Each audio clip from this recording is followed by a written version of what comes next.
Before Joe Miller became the man who would change the fate of humanity, he was just a father who lost everything in a single night. What came after was 2 decades of violence, survival, and emotional numbness until a 14-year-old girl cracked through the walls he built.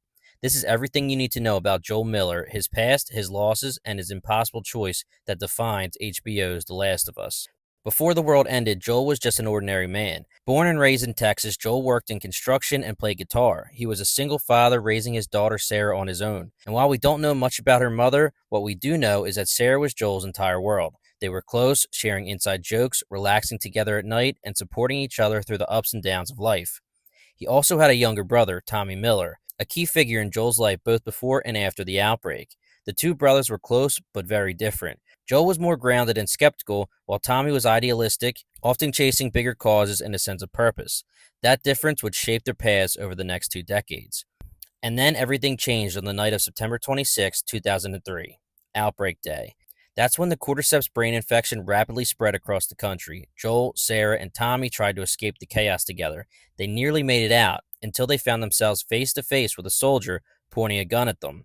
Joel tries to convince the soldier that neither of them are sick, but the soldier fires at them and they fall down a hill.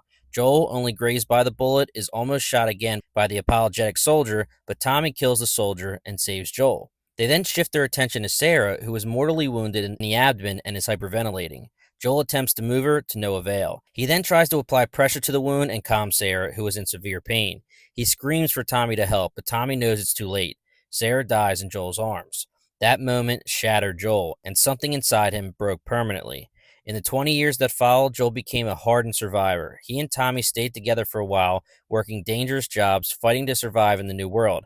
But eventually, they split. Tommy joined the Fireflies, a militia group resisting the authoritarian federal government. Tommy was driven by his belief in a better world. Joel didn't buy into that. He thought it was pointless, and because of this, the brothers went their separate ways. By the time we meet Joel again in the story, he's living in the Boston quarantine zone, working as a black market smuggler with his partner Tess. The world has become a brutal place, divided by crumbling governments, violent factions, and constant fear. Joel has adapted to it all. He's cold, numb, and ruthlessly practical. He's done terrible things to stay alive, and he doesn't hide from that truth. And then he's given one last job: to smuggle a 14-year-old girl named Ellie out of the city and deliver her to the Fireflies. It's just another job, until it's not. After Tess is bitten and sacrifices herself, Joel is left to complete the journey alone, a journey that takes him across a devastated America with Ellie by his side. And slowly, something starts to change. Joel, who once saw Ellie as nothing more than cargo, begins to care for her. Her stubbornness, her jokes, her strength, they all remind him of what he lost, but also give him something new to live for. At one point in their journey, Joel reunites with Tommy in Jackson, Wyoming, a self-sufficient community that Tommy has helped build with his wife Maria. Joel sees that Tommy has carved out a real life, one with stability and hope, two things Joel hasn't felt in years. Joel even tries to leave Ellie with Tommy, thinking she'd be safer without him. But Ellie confronts Joel. She tells him that everyone she's ever cared about has either died or left, except him. And Joel realizes he can't walk away from her.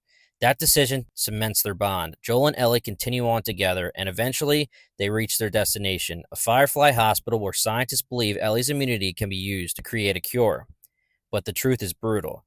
To extract the mutated cordyceps in Ellie's brain, they need to perform a procedure that will kill her. Ellie never gets to make a decision about her life. She's unconscious. Joel is left to decide. Let them sacrifice her for the greater good, or save her. He chooses Ellie. What follows is one of the most unforgettable moments in gaming and television history. Joel storms the hospital, killing Fireflies, doctors, and even Marlene, the Firefly leader who had become a mother figure to Ellie. He takes Ellie, and he leaves.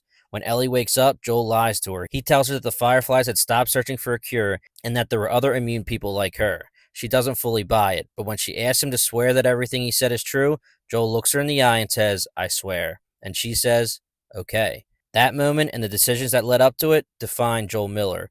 To truly understand Joel is to understand the weight of grief. He lost everything: his daughter, his hope, his sense of purpose. And when he finally found someone new to love, he couldn't risk losing her too. He didn't care about saving the world, he cared about saving Ellie. And whether that choice was selfish or heroic is still debated by fans to this day. Joel Miller is not a savior, he's not a villain, he's a survivor and a father. A man with blood on his hands who made the choice to protect someone he loved, no matter the cost. And that's what makes him one of the most unforgettable characters in all of storytelling.